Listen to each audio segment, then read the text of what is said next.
following program is a presentation of the Options Insider Radio Network. For more programs, visit www.theoptionsinsider.com or search for Options Insider Radio in iTunes.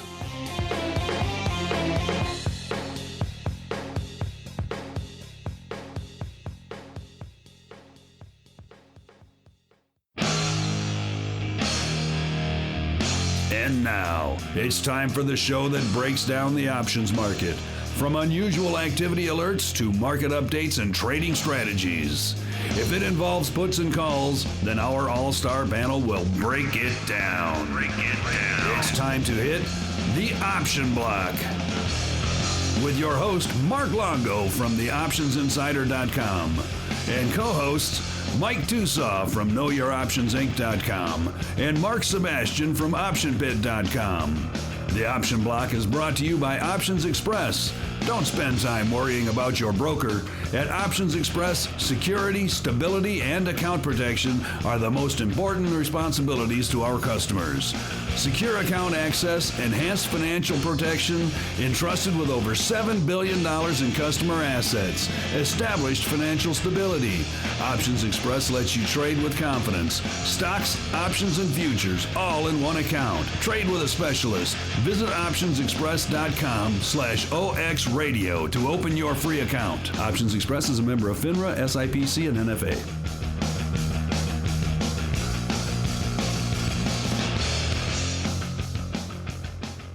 All right, everybody, and that rocking tune means it is time once again for the Option Block, everyone's favorite bi-weekly source for all things options related. A little bit of options wit, a little bit of options wit, a little bit of options wisdom, and throw in some analysis, some education, some strategies, some unusual activity, and you top it off with a little bit of options-related fun. My name is Mark Longo from the OptionsInsider.com, as well as the ever-expanding Options Insider Radio Network. And before we dive in here at the top of the show, I just want to remind you that we are rapidly approaching our first of hopefully many Options Insider live events coming up on May 15th at the CBOE. If you're going to be in Chicago next month, actually in about 2 weeks or so, 2.5 weeks, then we'd love to see you there at the CBOE on May 15th. If you like what Andrew and I and others kick around in the old odd block, then we have an event for you, our unusual activity forum. Check it out at the optionsinsider.com/events. I think you'll find it's quite the entertaining package, all there for $99, or even throw in a floor tour. Crazy, crazy business. So check it out while there are still seats available. theoptionsinsider.com/events. And of course, joining me on this crazy, crazy program today, starting off with the man beaming in from St. Charles, Illinois, none other than Uncle Mike Tusaw from RCM. Uncle Mike, welcome back to the show, sir.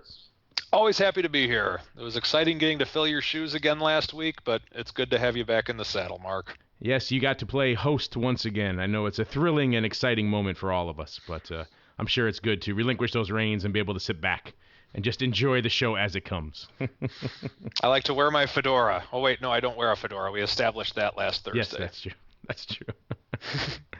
Speaking of... No fedora for you. No fedora for him. No fedora for him. But speaking of fedoras, I am also joined by the man beaming in from the great state of Maine, none other than Andrew Giovinazzi, who occasionally joins me in some fedora wearing on this program. Good old Mr. Andrew.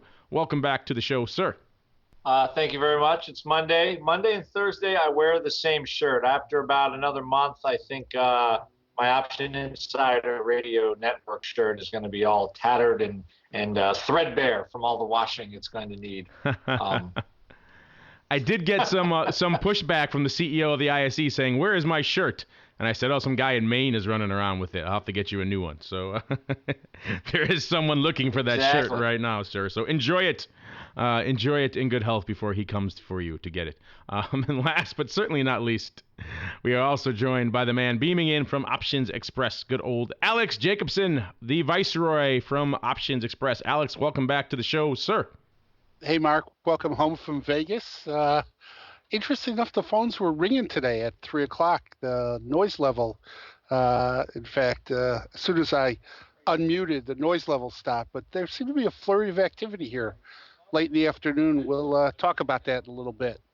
Yeah, the market catching some bids towards the end of the day there, so we will certainly chat about that as the great rally continues here on the street. But first up, because you have asked for it, we have lined up yet another interview for you, and we're going to dive into that right now in the interview block. The interview block.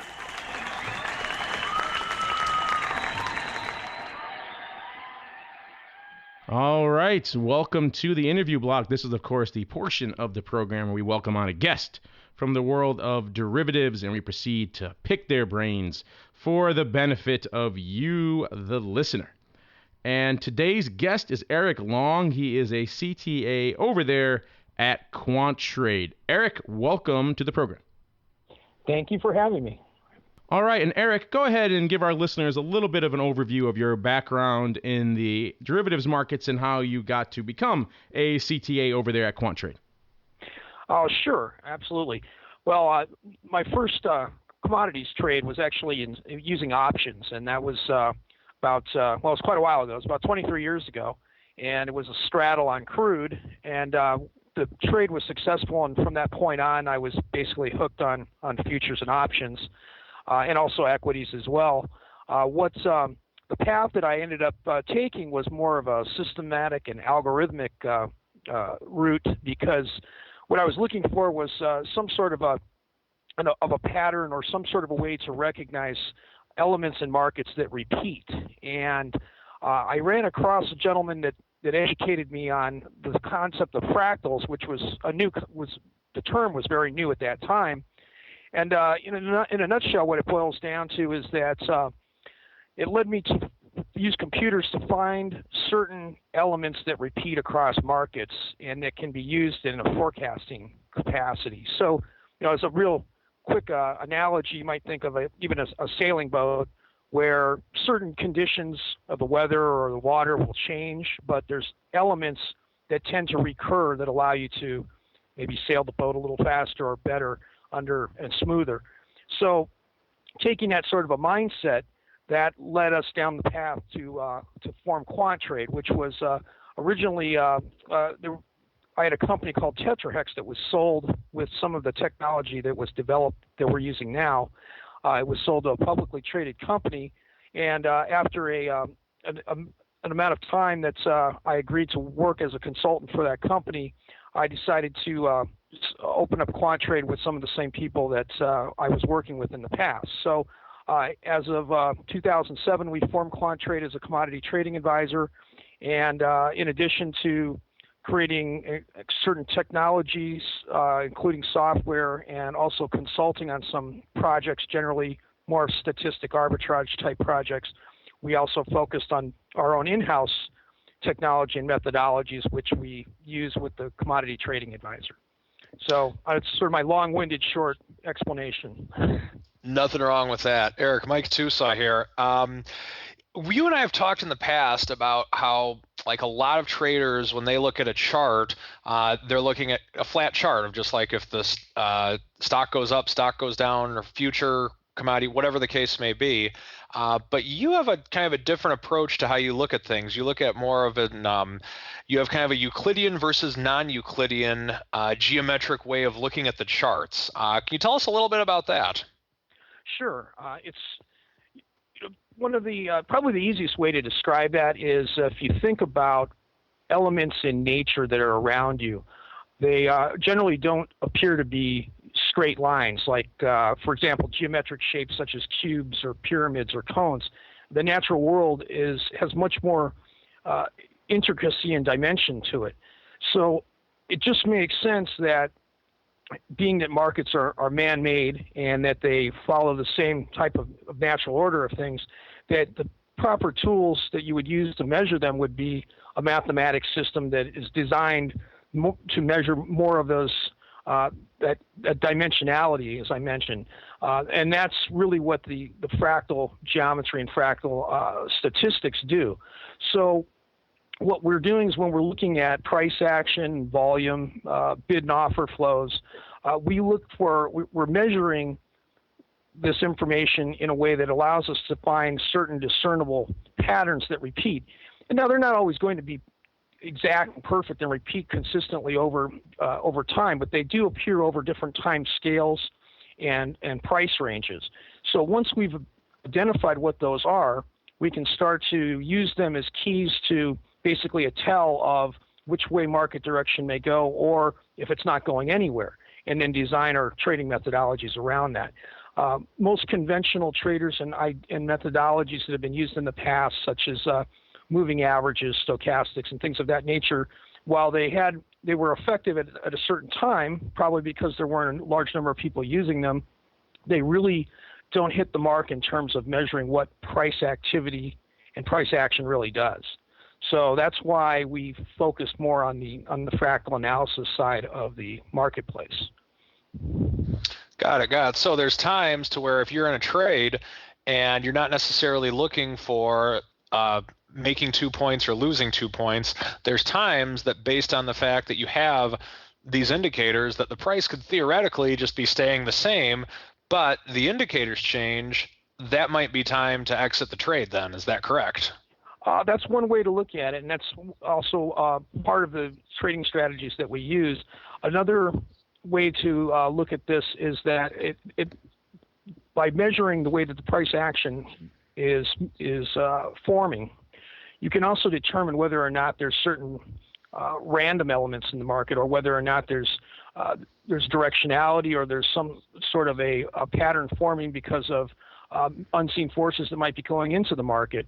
And so identifying when the market is random is really just as important as identifying when it has some sort of bias.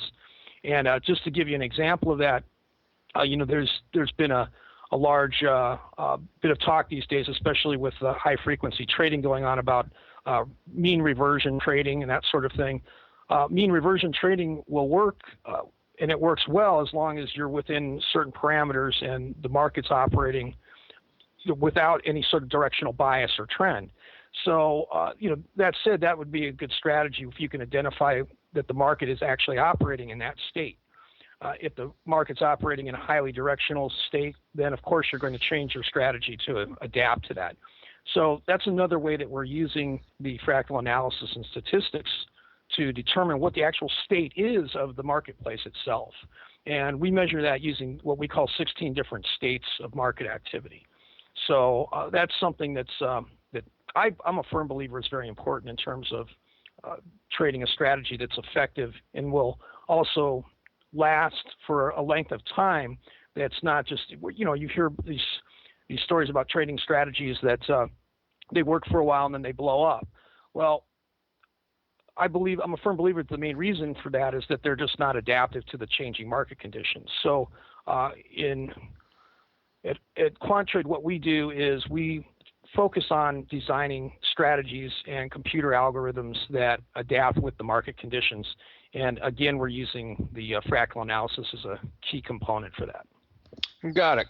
Now, I know you've said in the past, just from when we've talked, that these analysis tools that you're using for the different stages of the market, they can work in any time frame, but primarily you're focusing on day trading right now. Is that correct? This is true, and that's really it's more of a personal preference just for myself, and I think that's developed from working with statistical arbitrage, which I was highly involved in the middle of about 2006, and so my thought process started to change direction a little bit in that I feel that if I have less exposure to the marketplace, then I'm controlling risk better. And now that the technology exists for manipulating the trades and when I say manipulating, I mean order handling and order management systems are in place now that allow you to have better control over your entries and exits over shorter time periods. So I just feel that it's a more comfortable space for me at this point in time. Although we certainly can apply these methodologies for longer time frames. We've done it with options for some of the, as you know, for some of the customers that we work with, and also even longer time, even outright futures positions, just holding the contracts themselves. But again, every customer is going to have a certain type of risk-reward tolerance. So that if you're going to hold a position for a long period of time, you're probably going to have a higher risk tolerance as well. So, now, Erik, I'm glad you mentioned the entry and exit points. That's something I was very curious about, hearing you discussing your various trades and the very short-term nature. Entry and exit, obviously a very key component. If you execute a trade poorly, it's going to have a big impact on these very short-term, short-duration trades that you're making. We've seen over the past couple of years a really growing focus on this segment of the market. It's all kind of been lumped together under TCA, the transaction cost analysis. So people are really using a lot deeper metrics and a lot deeper analytics to determine the market impact of their trades. If they're executing in a little bit more, let's say, sloppy fashion, if you're driving down the bid in order to get your trade done, or lifting the offer and moving the market consequently to get your trade done, if there are better ways to execute. So we've seen a growing focus on that. And I would imagine that would feed very directly into what you're doing here, because your trade cycles are so short, and adverse market impact could have a great adverse effect on your trades.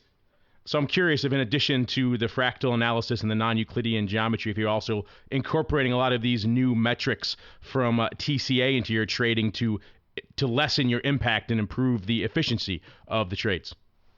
Oh, absolutely. As a matter of fact, we joined forces with a company in Chicago by the name of TCS, and they're a technology company.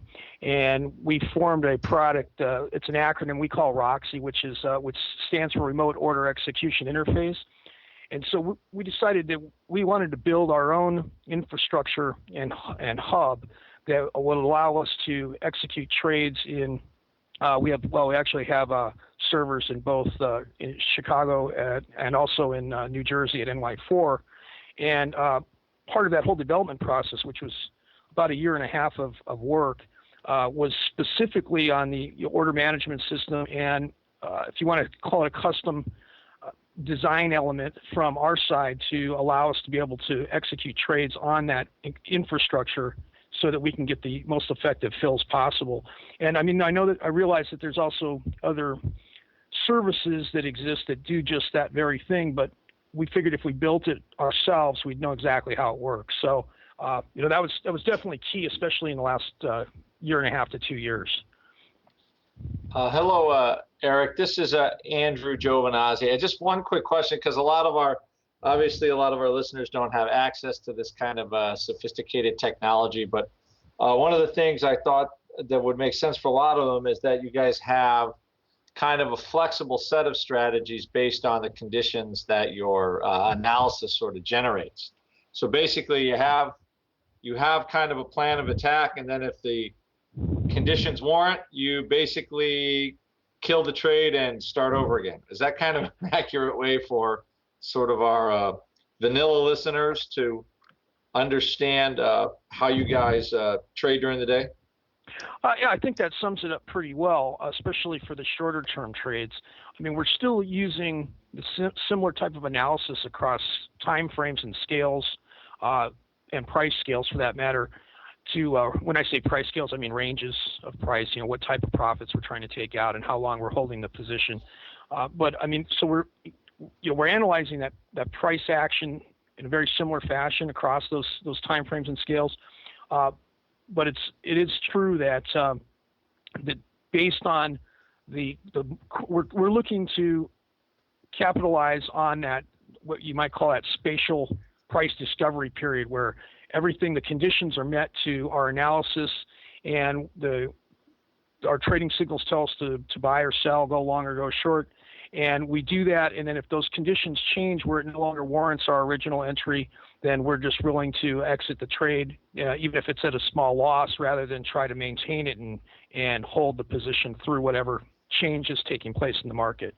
So the idea is and that also holds true with why we're doing the shorter term trades, because as the market, it's more difficult to predict further into the future than it is near term. So if the conditions are ripe and the fruit is there and you can pick it, then that's what we do. And then if something changes, then we just it's all done electronically, but we step back and then reassess and then wait for the next opportunity. That's and I think that's from our listeners' point of view. It's like, some people start and they sell puts and they sell puts and they sell puts, and then I'm kind of oversimplifying, but and then all of a sudden one day it doesn't work very well. So Right. I just want Right, but who can possibly predict that day, though, Andrew? Come on. Well, what I wanted to say is, sophisticated shops even recognize, okay, well, maybe this might not work, and we're going to change gears now. So, Right. No, I think that's a good way to sum it up. Yeah. Now, Erik, I suppose I would be remiss, and a lot of our listeners are probably jumping up and down right now to ask you, so I'll ask on their behalf. We're talking about all these in-depth, elaborate systems and non-Euclidean geometry and things, and what signals are your systems sending you right now in terms of what's lighting up your tape, what's catching your eye, what is driving a lot of interest for you through your systems right now? I'd imagine gold and the activity over the past few weeks has certainly perhaps caught your eye. Are there any other products that are particularly lighting up your tape and creating some interesting short-term and near-term scenarios you might want to share with our listeners here today? Oh, sure. The markets that we're primarily focusing on, and I would say this is really over the last year to probably a year and a quarter, is of course gold is one that we've been trading for quite a while, both intraday and overnight. Another one is the euro currency. We like crude, and we also it always seems like the financials have their place. So especially with all of the action that's going on in the equities markets. So we like the mini Dow and also the mini S&P as a trading vehicle. Although the mini Dow has certain capacity constraints based on the bid and offers in the queue, getting the fills. So that's a little trickier to trade with large quantity. But those are the markets that come to mind. We've also done some silver, believe it or not. I wouldn't call it short term, but it's definitely intraday. And so yeah, that's really what's on the radar screen right now. And I think a big part of the reason why is because we're getting lots of price activity, and in part I feel it's due to some of the instability that's going on in Europe right now. So it's causing that, there's a fundamental effect that's creating that price activity and price action. So, we like to see movement. So that works well for the way that our trading programs work. So that's why we're focusing on those markets right now. I think you can apply what we're doing to just about any market, but the more the liquidity and the more that we have price action, it just works better for our systems. Sounds good. Well, Erik, just want to wrap it up here and let you get on with your day. For our listeners, Erik will be doing a webinar with RCM. The RCM webinar train will be continuing to roll again this Thursday night at 8:30 Chicago time at night, at 9:30 Eastern time. So everyone make sure you stop on by. We'll have a link for that webinar at rcmfutures.com. And I'll send one to the Options Insider, so it should be on the paragraph for when you log into this show on the Options Insider website. And Erik, can you give us any sneak previews of what you're going to be enlightening us with this Thursday night? Oh, sure, Mike. What I'd like to do for the webinar is discuss managed futures programs, what they are in general, not just what we're doing, but then I would like to segue into some of the more specific programs that we offer, and maybe there's some synergy there that some of your listeners would be interested in. So I think that'll be a good way to educate people in the alternative investment arena, and also just give them a feel for what's available from our neck of the woods. Sounds good. Well, Erik, thank you for coming on. It's a pleasure having you. Thank you for inviting me on. I appreciate it. Have a great day, gentlemen. Thank you. All right, and that's going to do it for our interview today. And now we're going to keep on rolling right into the trading block.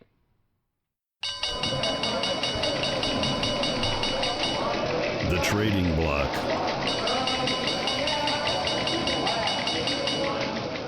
All right, and welcome to the trading block. And as usual, this is going to be the portion of the show where we break down what was moving, what was lighting up the old tape today. And as we alluded to all the way back at the top of the show, it was quite a bit of a rally going into the end of the day, with most of the major indices closing up at or near about 1%, with NASDAQ leading the charge, closing up about 0.9% to 3307, and S&P and Dow lagging behind a wee little bit, up about 0.7% today. So a lot of movement, a lot of upside movement. Of course, good old VIX cash also ticking up about 0.7% today. So overall, an interesting move across the boards.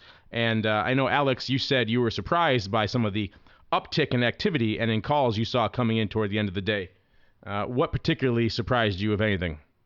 Yeah, Grigas said two names lit up the phones today, and one is Herbalife, which we're waiting on earnings, and Facebook, which I think has earnings on Wednesday. We're both lighting up phones today, and of course the fruit company has picked up about $30 in a handful of days. So that was active on the desk today as well. I'm looking here as we're recording, and it looks like Herbalife is essentially unched in the after hours. So I'm not sure if the numbers come out and they're just essentially meh, or we're still waiting. But it looks like it's ticking up a little bit now. So I guess there's a little bit of an upcurrent to Herbalife here in the after hours. We'll have to see if that continues. They closed today $38.75, up about 50 cents on the day. We'll see if this trend continues. Looking here, closing today. The weekly 39 straddle, which has about a quarter worth of juice in it, trading looks like about $3.25, so about $3 worth of juice in that straddle. So it looks like, at least so far, these numbers have come out, that this is that was a resounding sale going into the close of the day. We'll see if that follows suit. Of course, what we always see right after the earnings comes out, who knows what that's going to mean for the rest of the overnight, and of course into the open tomorrow. We could open up 5 handles off. These immediate after the announcement numbers usually don't carry too much weight. But yeah, Alex hit on something interesting there, Uncle Mike, and that is, of course, one of your former favorite holdings has gained quite a bit, close to 10% over the past few weeks. Has that changed any of your outlook at all? Are you diving back into the fruit company post-earnings, or what's the deal here? Yeah, I still have a small position on the stock side of it, and then I had some calls on, and I'm out of the calls right now. But it's still low enough to where maybe not quite. It was a stock that was once at 700, and I'm still kind of keeping it in my next generation Microsoft category for now, anyway. Next generation Microsoft. So you're saying in a few years it's going to be a resounding premium sale every earnings? For now, yeah. Of course, Apple wasn't the only tech name getting some love. There's a lot of tech love on the street today. A lot of names closing up 2% or even more today. Google closing up 2.2% or 17.5 handles to 819.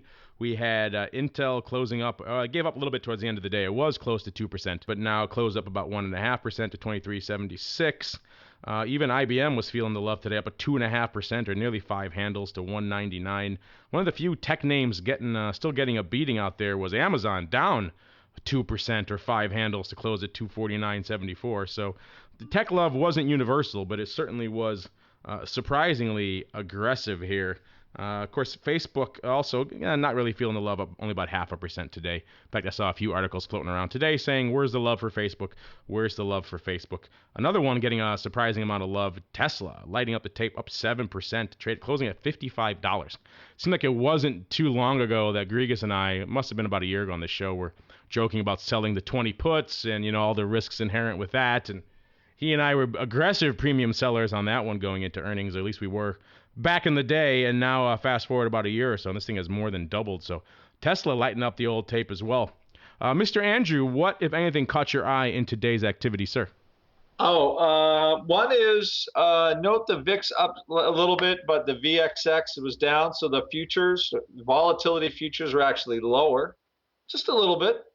But still, that means people aren't buying them.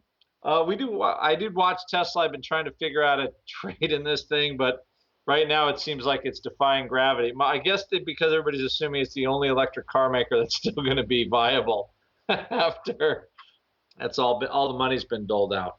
A couple interesting notes before these big moves, like Google on Friday, I think it clocked in the lowest implied volatility of the year right before it made this big move. So there was certainly some interesting things to look at from that point of view. And I think people got sucked into Facebook last time before earnings when the stock traded almost 32. So I think everybody's waiting this time. The earnings will come out, then they'll pile in. So to Andrew's point, one thing I think is kind of a sleeper statistic that investors would benefit from looking at are those 5 equity indexes the CBOE calculates. They calculate unimplied on Apple, Amazon, IBM, Google, and Goldman Sachs. And even though it's not a tradable product, I think if you're really looking at kind of short-term sentiment in the market, I think looking at those vol indexes, if you're an investor that runs a couple screens, put those quotes up in your screen. You can go to up in your screen. You go to CBOE.com and get the actual quote symbols. Even though they're not tradable, I think they're beneficial price discovery.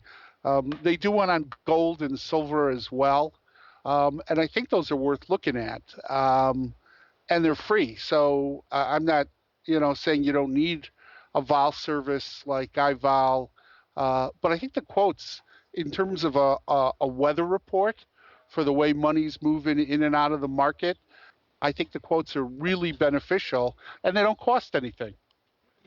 I agree with the Viceroy 100%. I have agreed with that for quite some time. In fact, I gave the CBOE guys a bit of a hard time on my show last week out on the conference because I kept saying these are great standout products, these little standalone single name VIX indices you created on these names, and people want to have a tradable product on it. When are we going to see a future? When are we going to see something that is actually more than just a little thing you can disseminate to an Excel spreadsheet, but something you can actually sink your teeth into and trade? How many people would love to have an Apple VIX or a Google VIX or an Amazon VIX? I think those would be lighting up the tape, and I think in an era when CBOE is scrambling for the next big hit, that would seem to be a no-brainer to me. The problem is look at the gold the volatility hasn't moved enough, and the biggest problem with the gold volatility index is because gold in general doesn't have an earnings cycle, so you're not going to have that sort of tradable pattern. I mean, gold is kind of dead for a while, and then everybody gets excited and the vol popped, but I mean, you couldn't get anything done in the gold options for the gold VIX. So I think having a product with earnings cycles that are going to have relatively predictable. Not totally predictable, but you're going to have some vol movement at least 4 times a year. So you can't get away from it. So yeah, it'll be interesting to price that. I think there'd be traders in the marketplace who would trade all of them. And to your point, Andrew, gold doesn't have an earnings cycle, but the vol is twice what it was a month ago. And there's people looking at this saying, look, I don't know if it's going to go up or down from here, but if I could trade the vol, especially with options where I could do it from a limited risk, kind of standpoint, I think there'd be a market in those. As you said, Mark, the CBOE guys didn't have enough on their minds last week. But this is a product that kind of comes and goes in their mindset. And we use it here because we base the Ideas Hub off it. And one of the questions I get from friends at CBOE all the time is who trades this stuff. And not the case with gold, but the case with equities. There are, in fact, lots of people who trade it upstairs. And it's the concentrated stock folks who want to harvest some premium out of the events. Apple last week before earnings, vol in the 40s. There were people on the street that wanted to sell a 40 vol in Apple, and you could have sold a 40 vol and bought some puts and created somewhat of a partial hedge in the event the earnings were horrible and the vol went up and the stock went down. There's all kinds of creative stuff you can do with this. And folks at CBOE need to, have a catalyst to move this stuff along because it's really beneficial to the community. Speaking of moving stuff along, it is time to keep on rolling with the show right on into the Odd Block.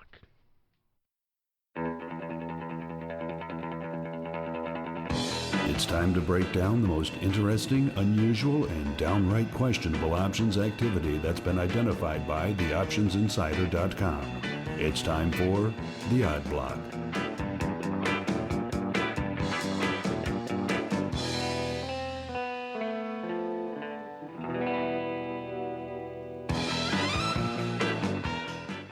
All right, listeners, time to don your fedora so you can play the home game along with us. If you'd like to read the full text of these alerts in a lot more detail, and you can surf on over to theoptionsinsider.com.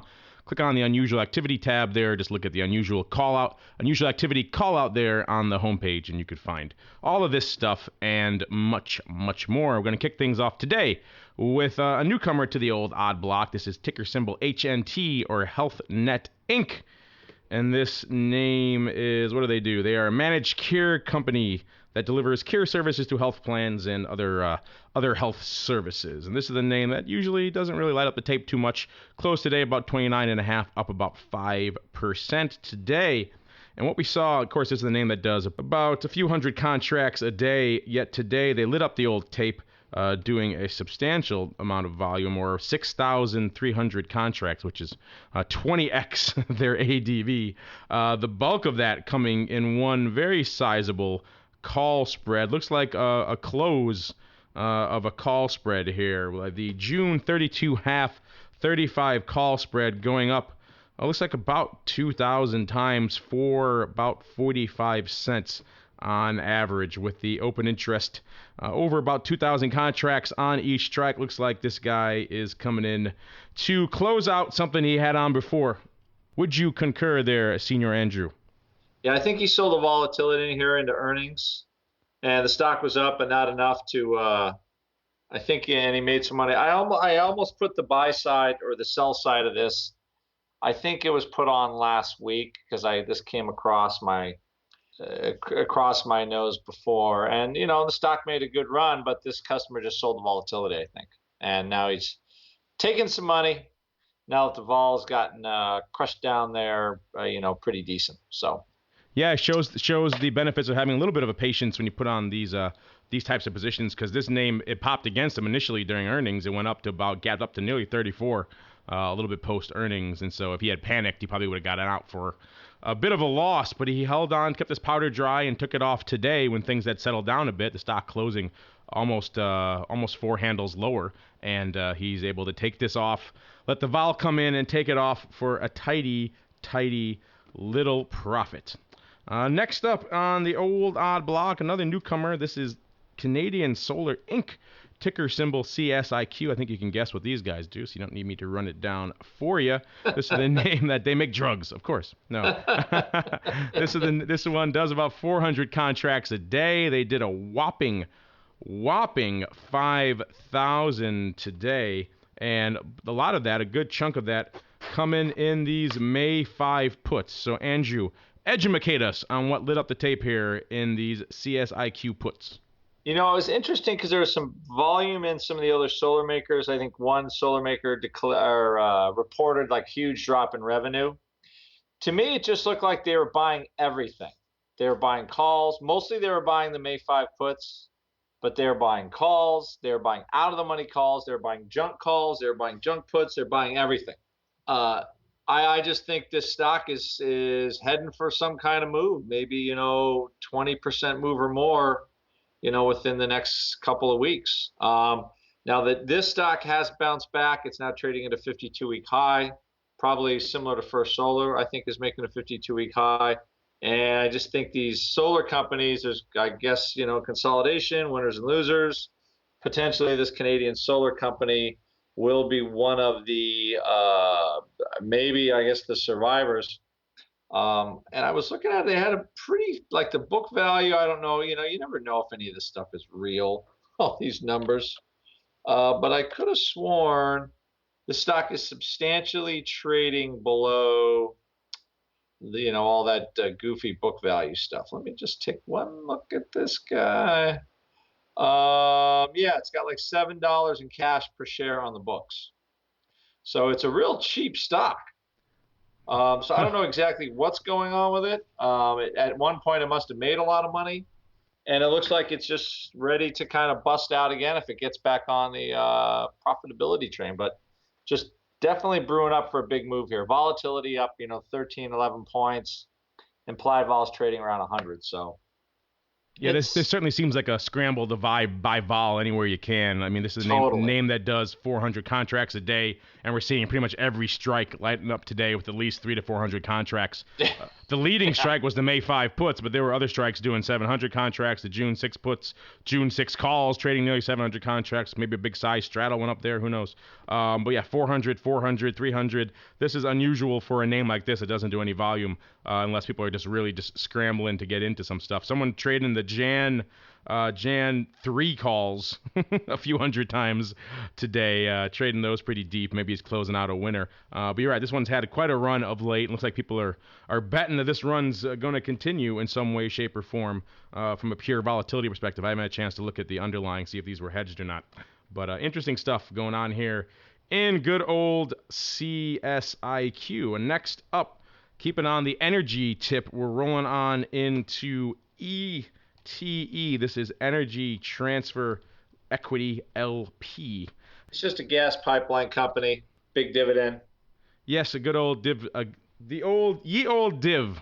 Why don't you walk us through? This is not really a div play yet, but looks like it might be. It might be a possible div capture. Just buy the stock, sell these calls, and try to skate on an assignment. They're not anywhere close to an assignment at this point, but it looks like they're selling the calls against their stock position, a possible stock position. Just the May 60 calls traded 1,000 times, like a big block. I believe the July calls also went up. And it looks like somebody's just buy writing this to collect. To me, it looks like they're trying to collect a divvy by owning stock. And it went up marked as buy right, but we all know how sketchy that moniker is. Yes, very dubious. But that's the kind of calls. I mean, if you're hitting the bid on the calls just at the money, that's a pretty gutsy play unless you have some kind of hedge. So the buy right actually feels like it fits on this particular one. So, just another one of these LPs where people will sell the juice against them, collect the divvy, and go on their merry, merry way.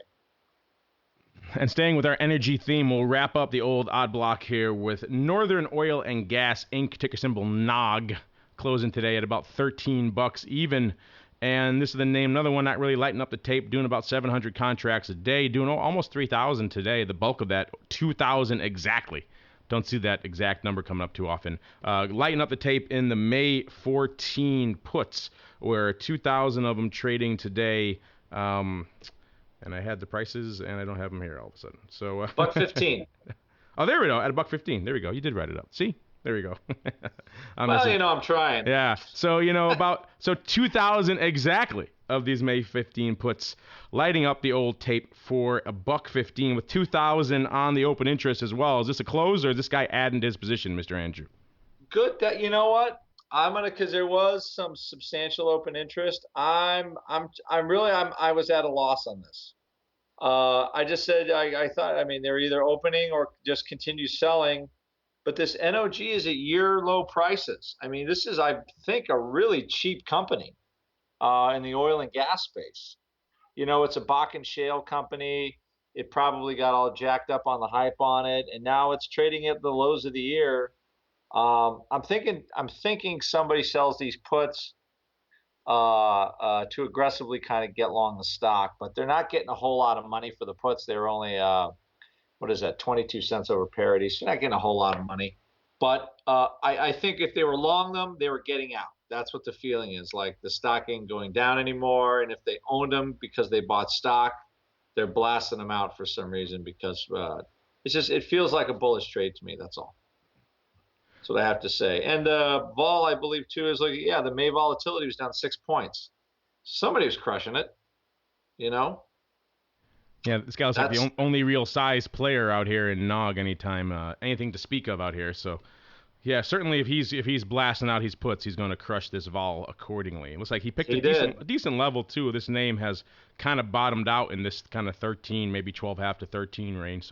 So 14 for $1. That's not a terrible do, as they say on the old floor, looking at, especially this guy had some stock in his back pocket and wanted to protect it. And the stock made a nice little move today. It was up about 47 cents. So it feels like that kind of a trade to me. But there we go. When all the other data is inconclusive, we go on gut feel here. And that's that's what our feelings are telling us today. But my feelings are telling me it's time to keep on rolling right on into the Express Block. The Express Block, brought to you by Options Express. Options Express lets you trade where and when you want for every level of trading. From advanced charting, free daily trading ideas, and free educational resources, Options Express is the online broker for all traders. Best of all, Options Express allows you to trade stocks, options, and futures all in a single account on powerful yet easy-to-use trading platforms, including mobile devices. Visit optionsexpress.com/OXradio for your free account. Options Express is a member of FINRA, SIPC, and NFA. All right, and welcome to the Express Block. This is, of course, the portion of the show where I hand the reins over to the Viceroy, and he takes us down the well and behind the curtain to the land known as OX. And Mr. Alex, what was catching your eye? What was lighting up the old tape over in the land of Options Express today? Well, today was, I hate to say somewhat quiet from a news standpoint, but wasn't a ton of news. I spoke to Grigas on the options desk earlier, and as we said, he talked about Herbalife. Facebook was on his radar screen again today. And then it was a lot of the big three. It was Apple, Google, IBM that kept him busy today. This general tone, we're a little over 6 points away from S&P 1600. We're 180 points from Dow 15,000. And you got a VIX in the 13s. This is the footprint of a bull market. And we talked about this before, macro issues and rates. The two disturbing things out there. Thursday, Europe got a little disturbing, but it didn't seem to ignite over the weekend. And the 10-year trading below 170, that's getting a little frightening. The 10-year closing around 167 is getting a little frightening. I would like to see that rate pop a bit. But the scenario's in place. This is the place to invest. If you're in Asia, there's no rates. There are currency issues. The yen bouncing off par back down to 97. But not a lot of news day, not a lot of vol day, but great performance out of, Apple, Google, and IBM. And especially money outside of the United States. The names they like to trade. When you get outside of the U.S., the names that bring money in are the Intels, the Microsofts, the Apples, the Googles, and they've all been stellar performers lately. So that's kind of what was lighting up the tape today. All right, Alex, thank you for that. And because the clock is ticking, we're going to keep on rolling into our final segment, Around the Block. Around the Block.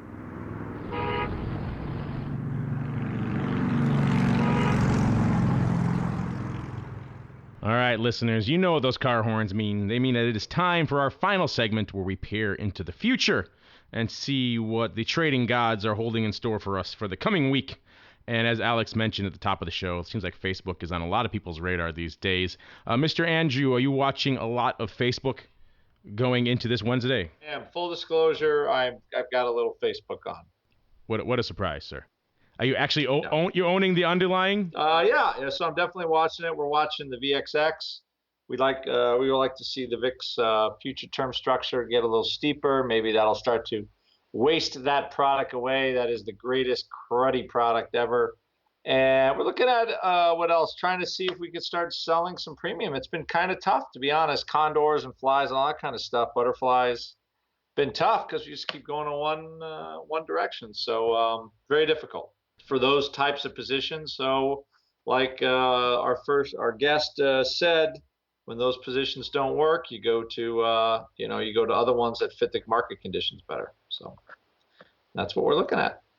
All right, and Mr. Alex, since you mentioned Facebook earlier, did you look at any of the metrics of the numbers? What are the OX clientele? What are they looking to do out in Facebook? I'm guessing from my previous experience talking about OX clientele, there's a lot of put spreads and put sales going on out in Facebook. Am I correct? Yeah, and there's a lot of stuff in weeklies.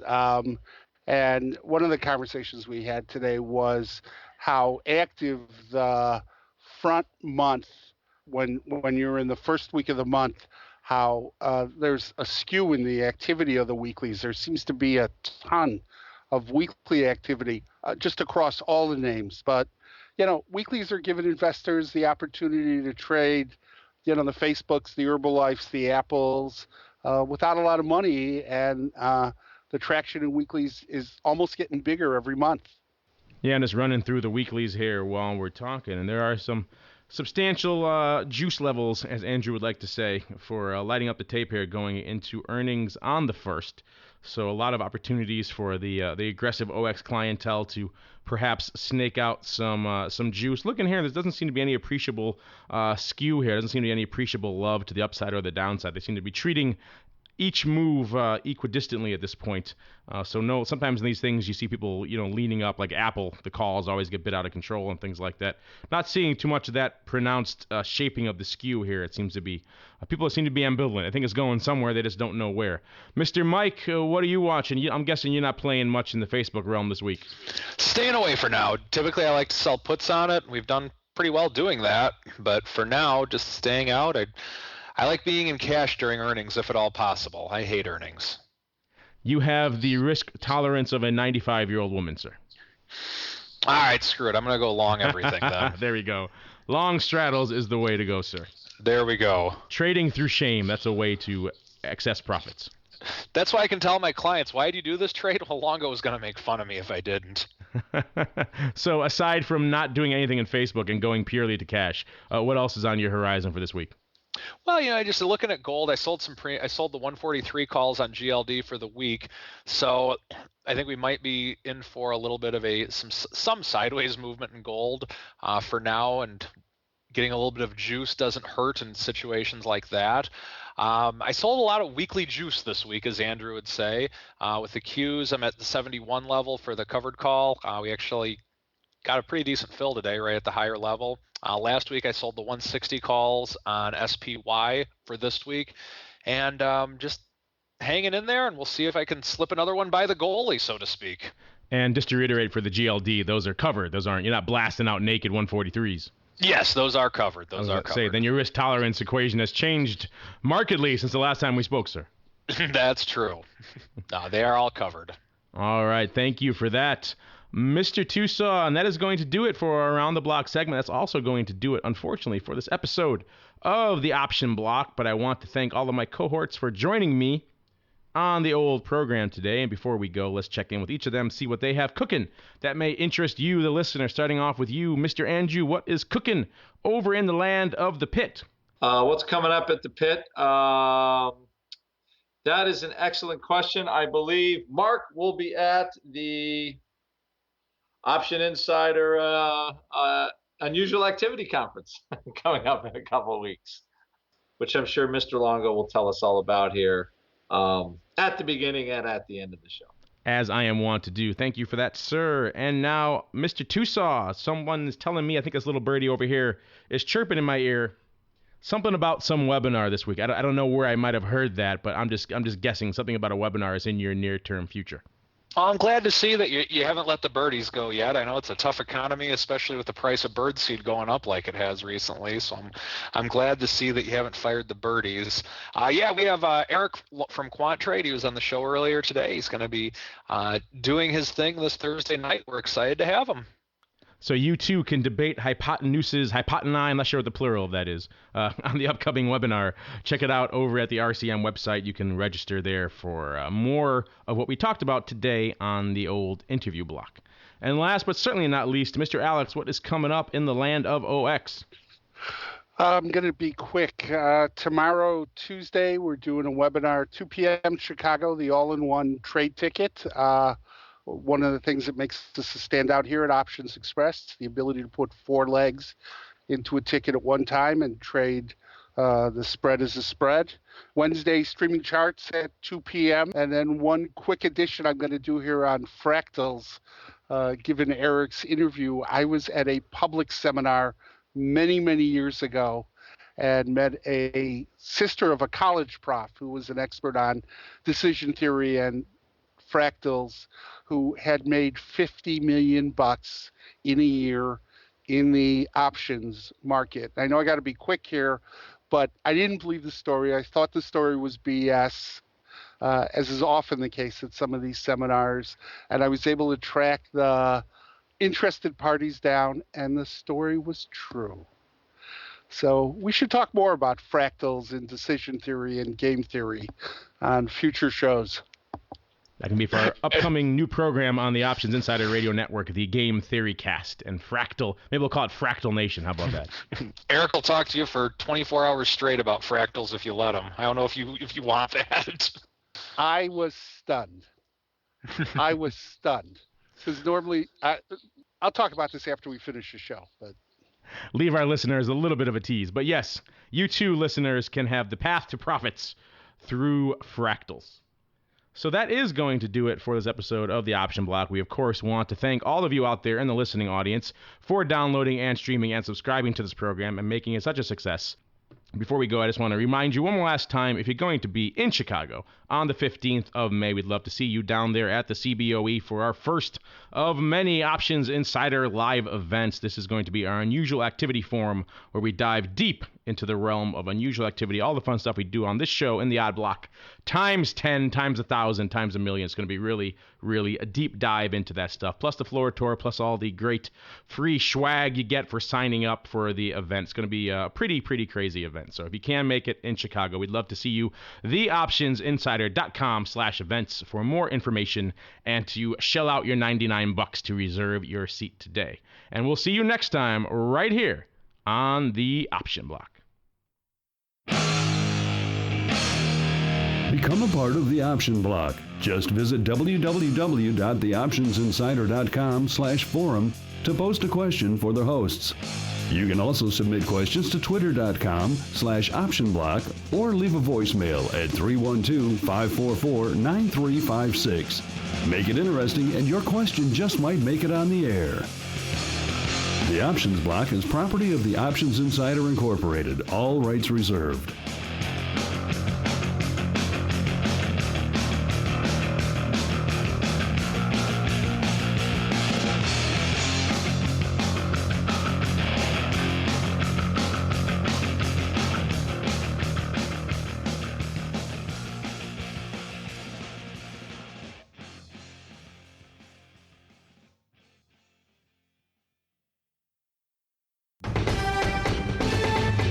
The preceding program was a presentation of the Options Insider Radio Network.